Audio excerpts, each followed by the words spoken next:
Students, today's video is in continuation with the previous one. In the previous video, I had taken up Tennyson's poem, The Lady of Shallot, and we had started with the opening stanza of part 3. So today we are going to proceed further.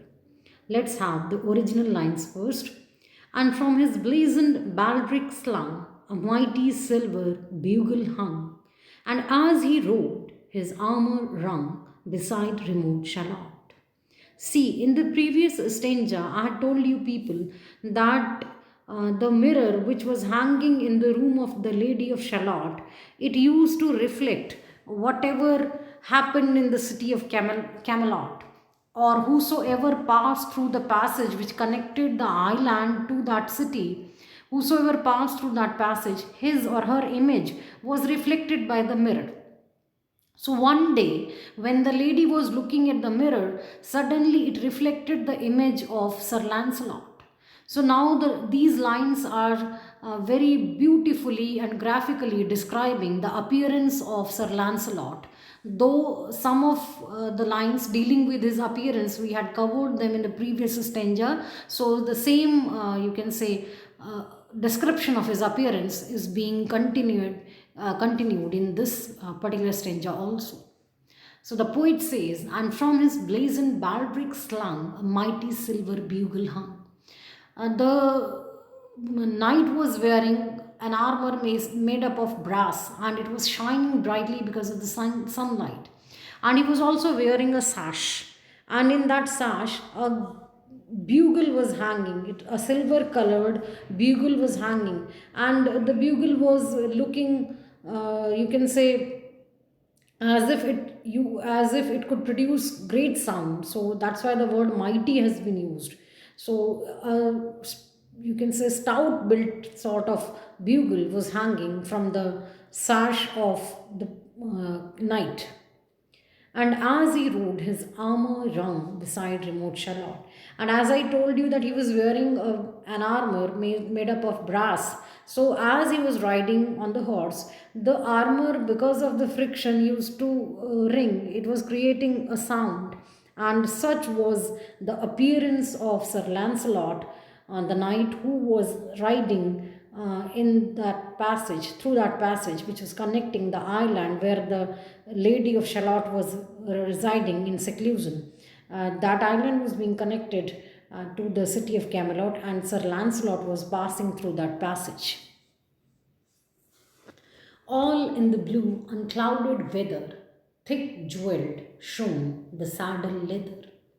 The helmet and the helmet feather burned like one burning flame together as he rode down from Camelot. Again, this particular part also deals with the appearance of Sir Lancelot. The poet says, all in the blue, unclouded weather. The weather was very clear. There were no clouds in the sky. So there was no hindrance to the sun rays from coming to the earth. And all the, you can say, whole of the surroundings were bright because of that sunlight. So the poet says, all in the blue, unclouded weather, thick jewelled shone the saddle leather. The horse on which Sir Lancelot was riding, it was thickly jewelled. The saddle, which was made up of leather, it was all covered with jewels, and they were shining brightly because of the clear weather. The helmet and the helmet feather burned like one burning flame together. The Sir Lancelot, the knight, was wearing a helmet on his head, and there was a feather on that helmet. And because of the clear weather, the sunlight was striking against that helmet, and it appeared as if the helmet was not actually a helmet but a flame, burning flame. So a beautiful simile has been used over here, where the helmet and the helmet feather has been compared with flame, burning flame.